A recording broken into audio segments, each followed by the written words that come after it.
Work energy and power NCERT reading and explanation line by AP sir part 2 में आपका स्वागत है। Last video में मैंने introduction 6.2 notion of work, kinetic energy क्या होता है और वर्क क्या होता है ये डिटेल में सिखा, और इस वीडियो में हम देखेंगे what is kinetic energy, work done by variable force और वर्क एनर्जी थ्योरम। ये 3 पॉइंट्स हम इस वीडियो में एकदम डिटेल में पढ़ने वाले हैं। Okay, so let us start. अब देखते हैं 6.4 काइनेटिक एनर्जी का concept. As noted earlier, if an object of mass m has velocity v, its kinetic energy is k। है ना, जिसका मास m है, वेलोसिटी v है, उसकी kinetic energy k is equals to half M v square, ऐसा हम लिख सकते हैं, जिसको वेक्टर फॉर्म में half M v dot v भी लिख सकते हैं। आपको पता है v डॉट वी वेक्टर को हम v स्क्वायर ऐसा लिख सकते हैं। Kinetic energy is a scalar quantity, हम सबको पता है।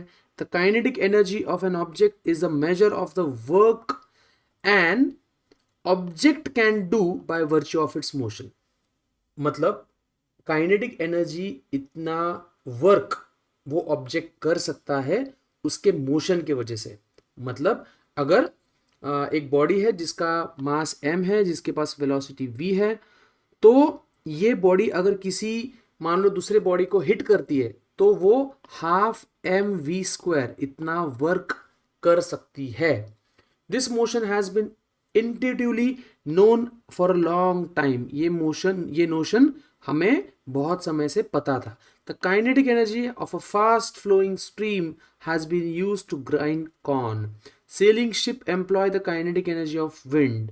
है ना, मतलब जो जहाज होती है उसके ऊपर जो सेल होते हैं, वो पर्दा जो होता है ना, हवा जिस पे लगती है और जहाज आगे जाती है।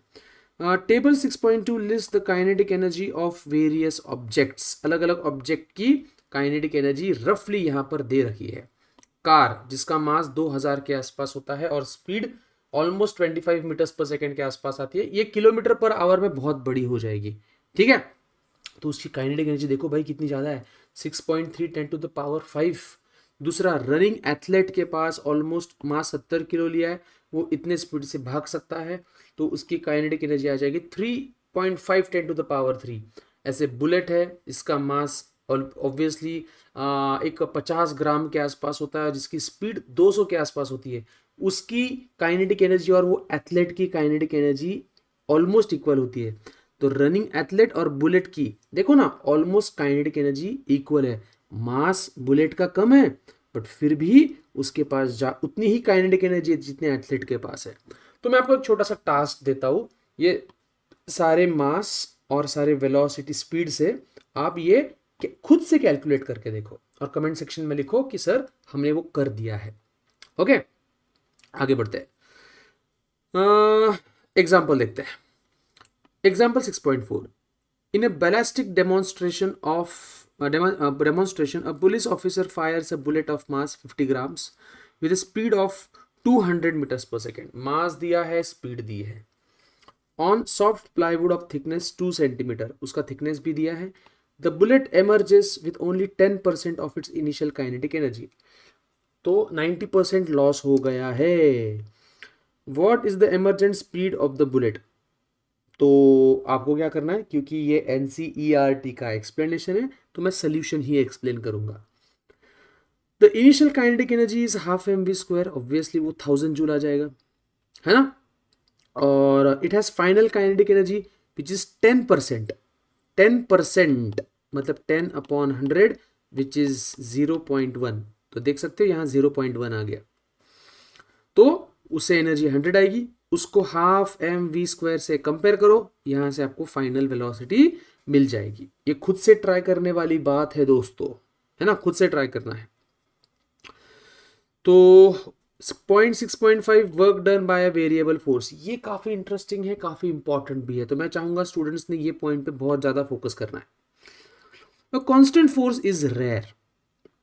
देखो ना अपने आजू बाजू में जो फोर्सेस है, जरा गिनो कितने फोर्सेस है तुम्हारे आजू बाजू में, कमेंट सेक्शन में लिखो।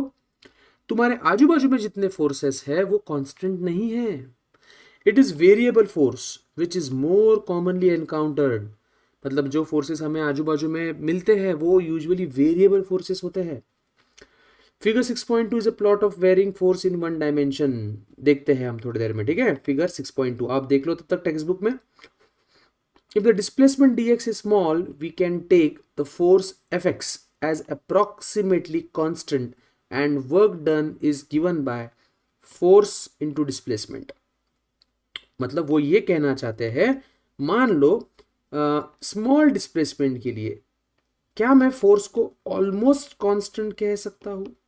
बहुत ही छोटा डिस्प्लेसमेंट है तो ये मैथमेटिकली सही है, एकदम छोटा। मान लो वेरी स्मॉल डिस्प्लेसमेंट 0.00000001, इतने छोटे डिस्प्लेसमेंट में फोर्स थोड़ी ना बदलने वाला है, ऑलमोस्ट फोर्स क्या रहेगा?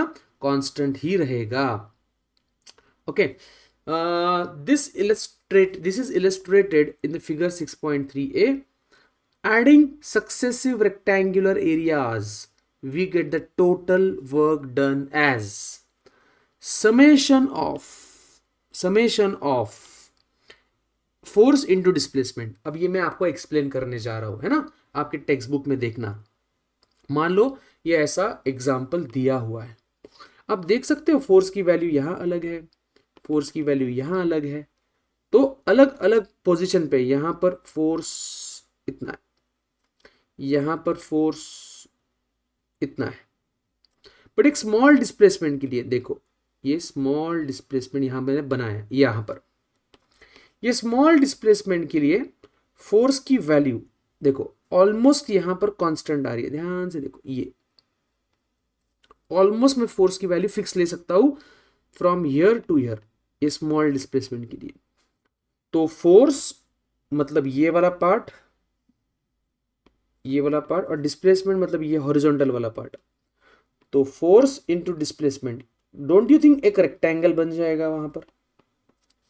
और ऐसे बहुत सारे रेक्टेंगल्स, अगर मैं सबका एरिया ऐड करता हूँ, रेक्टेंगल्स ऐसे बहुत सारे रेक्टेंगल्स है, इनका एरिया ऐड करता हूँ, तो डोंट यू थिंक हमें टोटल वर्क मिल जाएगा?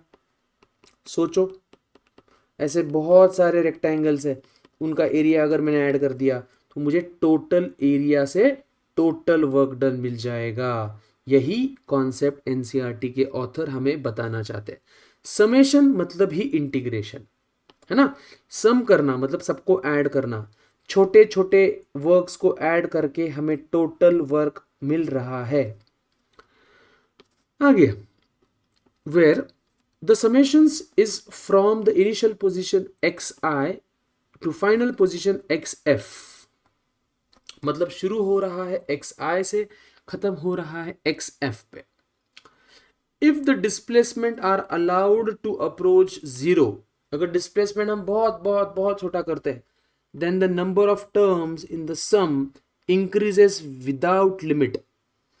मतलब अगर मैं बहुत छोटे छोटे छोटे छोटे डिस्प्लेसमेंट लेता हूं तो ऐसे बहुत सारे इनफाइनाइट वर्टिकल रेक्टेंगल्स बनेंगे, ऐसे बहुत सारे, उसको कोई लिमिट ही नहीं रहेगी, है ना। यही बोलना चाहते हैं वो लोग। But the sum approaches a definite value equal to the area under the curve, then the work done is. इसका मतलब ऐसे बहुत सारे एक्यूरेट एरियाज ऐड करके मुझे फाइनली ये टोटल एरिया मिल जाएगा। मतलब small small small small small जो एरिया है वो तो इनफाइनाइट हो जाएंगे, बट सबको ऐड कर दिया तो मुझे ये एरिया मिल जाएगा यहाँ का, है ना, और मुझे उससे टोटल वर्क मिल जाएगा। क्या मिल जाएगा? टोटल वर्क वहां से मुझे मिल जाएगा। तो इसी को हम इंटीग्रेशन कहते हैं, इंटीग्रेशन।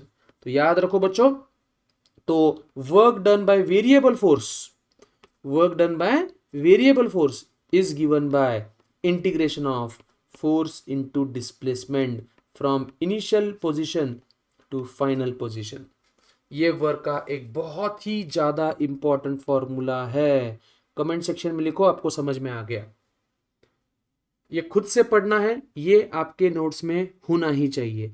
ये वर्क का बहुत ही इंपॉर्टेंट फॉर्मूला है। Okay, where limit stands for limit of the sum where when x tends to zero. मतलब हम बहुत ही छोटा डिस्प्लेसमेंट ले रहे हैं और बहुत ही छोटे डिस्प्लेसमेंट के लिए हम फोर्स को ऑलमोस्ट कांस्टेंट समझ के इंटीग्रेट कर सकते हैं एफ डी एक्स को। 10 for varying force the work done can be expressed as definite integral of force over displacement. मतलब अगर आपके पास वेरिएबल फोर्स है तो हम इंटीग्रेशन से वर्क डन फाइंड कर सकते हैं। ये ग्राफ से भी समझ में आ जाता है। ओके, आगे बढ़ते हैं।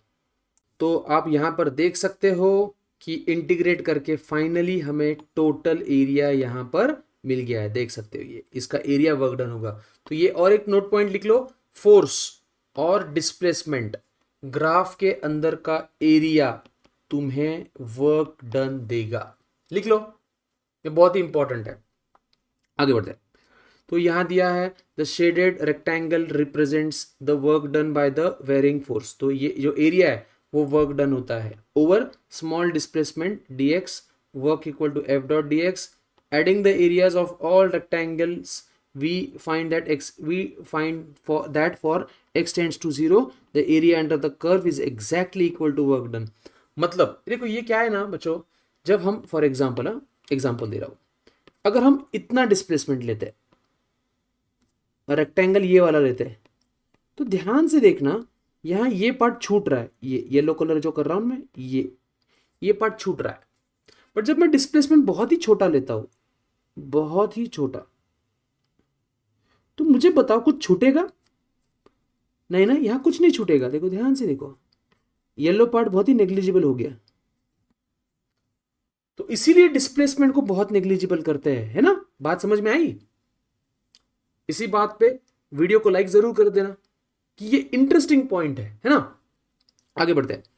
Example 6.5, a woman pushes a trunk on a railway platform which has a rough surface। अच्छा, रफ सरफेस है। She applies a force of 100। उसने 100 न्यूटन लगा दिया। इसको अंडरलाइन करो और आपकी नोटबुक में लिख लो। Over a distance of 10 metre, तो 100 इंटू 10 1000 जूल का तो उसने वर्क कर दिया। Thereafter she gets progressively tired and her applied force reduces linearly with distance to 50 newton. फिर उसका फोर्स लीनियरली कम हो रहा है, मतलब जैसे जैसे वो आगे बढ़ रही है वो मोहतरमा फोर्स कम होते जा रहा है। The total distance through which the trunk has been moved is 20 metre. उसके बाद उसने और 20 मीटर कवर किए, मतलब पहले 10 है ना, पहले 10 और बाद में 20। Plot the force applied by the woman and frictional force which is 50 newton. Friction force 50 newton है versus displacement. Calculate the work done by two forces over 20 metre. और इसके लिए आपको वर्क डन भी कैलकुलेट करना है। तो मुझे लगता है पहले 10 और बाद में 10-20 मीटर टोटल मूव हुई है वो औरत। आगे बढ़ते हैं। तो देखो, क्योंकि मैं एक्सप्लेन कर रहा हूँ एनसीईआरटी, तो मैं ग्राफ को इधर ही एक्सप्लेन कर दूंगा। पहले 100 न्यूटन लगाया 10 मीटर के लिए, तो 10 मीटर तक 100 न्यूटन फिक्स था। उसके बाद अगले 10 मीटर में फोर्स लीनियरली कम हुआ 50 तक। क्वेश्चन में दिया ना 50 तक कम हो गया। देखो, तो 100 था, 100 से 50 तक हो गया। तो ऑब्वियसली इसका जो एरिया होगा वो वर्क डन देगा हमें। बट क्या फाइंड करना है? Plot of the applied force which is shown in the figure at x equal to 20, force 50 हो गया। We are given that frictional force is 50, it opposes the motion and acts in the direction opposite to f। It is therefore shown on the negative side of the force axis. आप देख सकते हो कि जो friction है वो शुरुआत से ही -50 लग रहा है। ये देख रहे हो, ये अप्लाइड फोर्स है बच्चों। ये जो है ना, ये अप्लाइड फोर्स है। रुको मैं यहां पर लिख के देता हूं। ये ऊपर का ग्राफ है, ये फोर्स अप्लाइड है। और ये जो डॉटेड लाइन दिख रही है नीचे, ये नीचे यहां पर, ये ना आपका फ्रिक्शन फोर्स है। क्योंकि फ्रिक्शन अपोज कर रहा है ना बच्चों, इसलिए वो निगेटिव में बताया गया है। बहुत ही अच्छा क्वेश्चन लगा मुझे कॉन्सेप्ट बिल्ड करने के लिए। The work done by the woman is area under the graph, वो ट्रेपेजियम आएगा। तो ट्रेपेजियम का एरिया आपको पता है, half into sum of parallel sides into height, है ना? या फिर उसको रेक्टेंगल और ट्राइंगल, ऐसे दो फॉर्म में भी आप डिवाइड करके डायरेक्ट एरिया फाइंड कर सकते हो। वो है 1750। फिर उसके बाद वर्क डन बाय फ्रिक्शन, वो है एरिया अंडर द रेक्टेंगल, नीचे का एरिया हो जाएगा वो सिर्फ रेक्टेंगल है तो बेस इंटू हाइट, तो वो माइनस आया क्योंकि फ्रिक्शन अपोज कर रहा है तो नेगेटिव वर्क ही होने वाला है। और एरिया भी नीचे है, देख सकते हो आप इधर, कहाँ गया वो, ये यहाँ पर नीचे का एरिया दिख रहा है, ये नीचे का एरिया, ओके, तो वो नेगेटिव है, तो वर्क डन भी नेगेटिव ही आएगा। ओके, चलो आगे बढ़ते हैं। 6.6 work energy theorem for variable force. Variable force के लिए वर्क एनर्जी थ्योरम लगाते हैं। We are now familiar with the concept of work and kinetic energy to prove work energy theorem for a variable force. Already थोड़े concepts हमारे clear हो चुके हैं ना। We confine ourselves to one dimension. हम one dimension का ही example लेने वाले हैं। Okay. The time rate of change of kinetic energy is, देखो क्या बोल रहे हो, the time rate of change of kinetic energy मतलब टाइम रेट, मतलब काइनेटिक एनर्जी को टाइम के साथ डिफरेंशिएट करने वाले हैं, डी के ई अपॉन डी टी, ये हम डिफरेंशिएट करने वाले हैं। देखते क्या मिलता है। हाफ एम वी स्क्वायर किया, उसका डेरिवेटिव हम लेने वाले हैं, तो हाफ, ये हाफ और एम बाहर आ गया, हाफ और एम, वी स्क्वायर का डेरिवेटिव था 2v, तो ये 2 कट हो गया, उसलिए उन्होंने वहां लिखा नहीं है ना। फिर dv बाई dt होता है एक्सेलरेशन, और एक्सेलरेशन इनटू मास होता है फोर्स, तो उन्होंने डायरेक्ट फोर्स कर दिया इनटू वेलोसिटी, तो वो आ गया, और वेलोसिटी को लिख दिया dx बाई dt, तो ये है rate of change of kinetic energy, rate of change of kinetic energy, और वो कितना आया, f इंटू वी। तो rate of change of kinetic energy क्या आएगा, तो rate of change of kinetic energy आएगा f इंटू वी, या फिर f into d x upon D T, F into d x upon D T. तो यहां से उन्होंने डी टी कट कर दिया, तो change in the kinetic energy आया f इंटू डी एक्स। फिर दोनों तरफ इंटीग्रेट कर दिया, integrating from initial position to final position, तो यहां पर इंटीग्रेशन आ गया डीके का, यहां आ गया एफ डी एक्स का। ओके, तो डीके का इंटीग्रेशन तो आ जाएगा के, जहां लिमिट्स पुट करेंगे इनिशियल से फाइनल, तो वो आ जाएगा के फाइनल माइनस के इनिशियल। तो देखो के फाइनल माइनस के initial is equal to integration of f d x, इसको जैसे के वैसे लिख दिया, इसको कुछ चेंज नहीं किया, इसको ऐसा लिख दिया, है ना। तो के फाइनल माइनस के initial is equal to work done. This work energy theorem is proved for a variable force, मतलब work energy theorem variable force के लिए भी अप्लीकेबल है, बस यही बोलना था उनको। वर्क एनर्जी थ्योरम देखो जरा, 2-3 पन्ने पलटो, ऑलरेडी हमने प्रूफ किया है ना, वो फिर से एक बार प्रूफ किया वेरिएबल फोर्स के लिए। While work energy theorem is useful in a variety of problems, it does not in general incorporate the complete dynamical information of Newton's second law. It is an integral form of Newton's second law.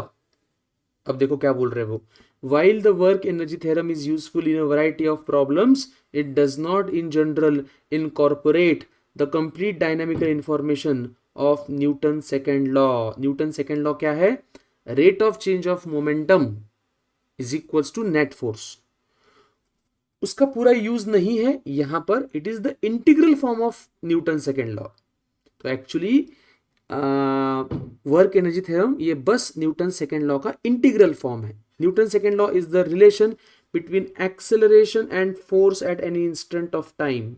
Work energy theorem involves an integral over a interval of time. फिर से एक बार, Newton second law is the relation between acceleration and force at any instant. तो second law basically F equal to M है ना, याद है आपको, F equal to M A, वो एक इंस्टेंट के लिए एप्लीकेबल है, लेकिन वर्क एनर्जी थ्योरम ये एक इंटरवल के लिए एप्लीकेबल है, क्योंकि वर्क एनर्जी थ्योरम में हमें इंटीग्रेट करना पड़ता है के आई के एफ, इनको सब्ट्रैक्ट करके जो change in the kinetic energy मिलेगी वो हमारा वर्क डन है। ओके, आगे बढ़ते हैं। In this sense, the temporal time information contained in that statement of Newton's second law is integrated over and is not available explicitly. Another observation is that Newton's second law for 2 or 3 dimensions is in vector form, whereas the work energy theorem is in scalar form. इसका मतलब Newton second law ये vector form में है और work energy theorem ये scalar form में है. ये एक और एक डिफरेंस है. और पहले वो ये कहना चाहते हैं Newton second law is integrated over and is not available explicitly.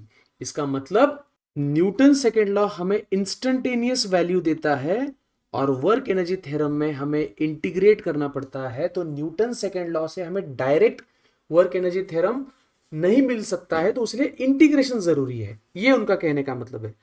In the scalar form, the information with respect to directions contained in Newton's second law is not present. In scalar form, the information with respect to directions contained in Newton's second law is not present. और एक चीज work energy theorem की जो कि scalar form है, इसमें directions नहीं use होती है जो न्यूटन सेकेंड लॉ में प्रेजेंट है.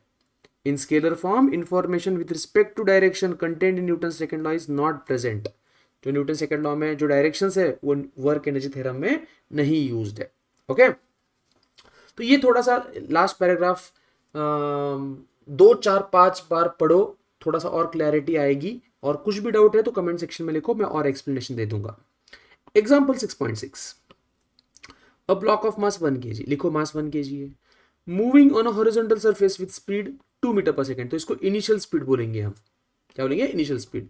Enters a rough patch ranging from x equal to 0.1 to 2.01. The retarding force on the block is in the range inversely proportional to x over this range. मतलब जैसे जैसे x की value बढ़ेगी friction force कम होते जा रहा है. तो ये उसका इक्वेशन है. फॉर 0.1 टू 2.01 के बीच में ये फ्रिक्शन फोर्स अप्लीकेबल है. तो इमेजिन करो, ओरिजिन बनाओ, उसमें 0.1 बताओ, 2.01 बताओ, और वो रेंज में ही फ्रिक्शन फोर्स लग रहा है. उसके बाद फ्रिक्शन फोर्स 0 है, मतलब 0.1 से कम और 2.01 से ज्यादा के डिस्टेंस में फ्रिक्शन फोर्स 0 है. के की वैल्यू दी है उन्होंने 0.5.